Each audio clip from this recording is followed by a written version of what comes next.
कि युवाओं की सोच है कि एक बार जिंदगी मिली है, सब कुछ एंजॉय कर लीजिए। हाँ तो एंजॉय कर लीजिए, नरक में भी एंजॉय करने के लिए तो आपकी सर्टिफिकेट तैयार हो रही।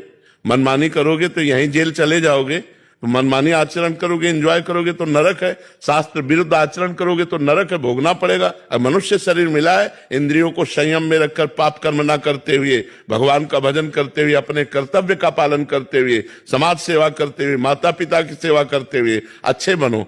ऐसे नहीं कि तुम मनमानी आचरण करते रहो, मनमानी भोग भोगते रहो, मनमानी पापाचरण करते रहो। इसलिए मनुष्य शरीर नहीं मिला, मन को मारने के लिए मनुष्य शरीर मिला है, मन को विषयों में फंसाने के लिए नहीं मिला है। जी, दो सोच है इसमें महाराज जी।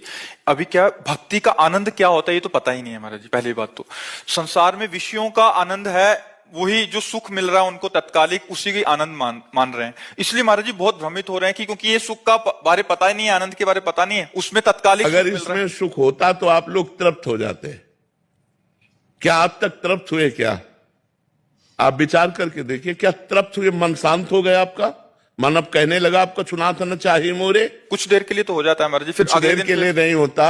वो कुछ देर के लिए कामना शांत होती है, उसका सुख होता है, भोग का नहीं होता।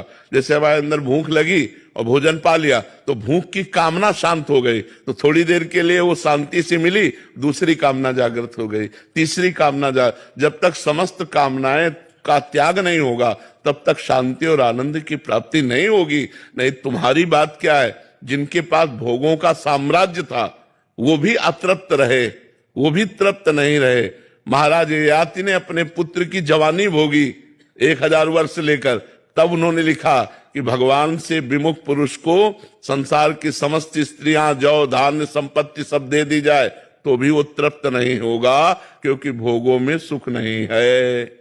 अगर सुख होता तो आप लोग हो सुखी हो जाते ना। कहां सुख है? अब भी तो सुख की खोज कर रहे हो, नहीं कर रहे हो? अब भी सुख की चाह में भटक रहे हो। वो सुख मिलेगा भगवान के चरणों में।